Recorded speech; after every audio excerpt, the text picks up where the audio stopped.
The deadline is fast approaching for countries to make new tariff agreements with the United States or face a higher rate imposed by the Trump administration. This week, Mr. Trump is putting them on notice. CBS's Willie James Inman is traveling with the president and has more now from New Jersey.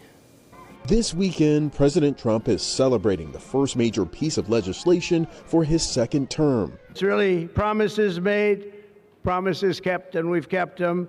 This is a triumph of democracy on the birthday of democracy. The Friday signing ceremony was part of a 4th of July event at the White House, complete with a military jet flyover. The new law includes several campaign promises, such as no taxes on tips, an extension of the 2017 Trump tax cuts, and more funding for the military and border security.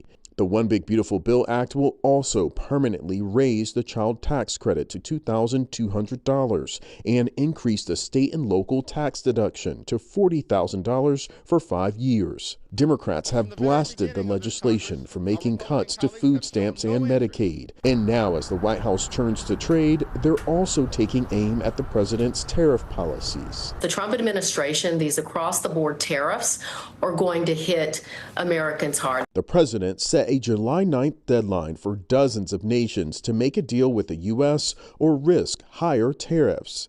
Now the president says multiple nations could receive notice of new tariff rates early next week, which would go into effect in August. I signed some letters, and they'll go out on Monday, probably 12.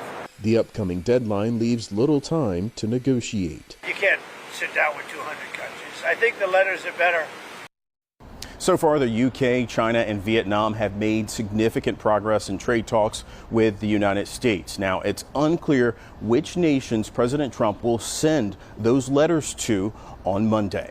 Willie James Inman, CBS News, Bridgewater, New Jersey.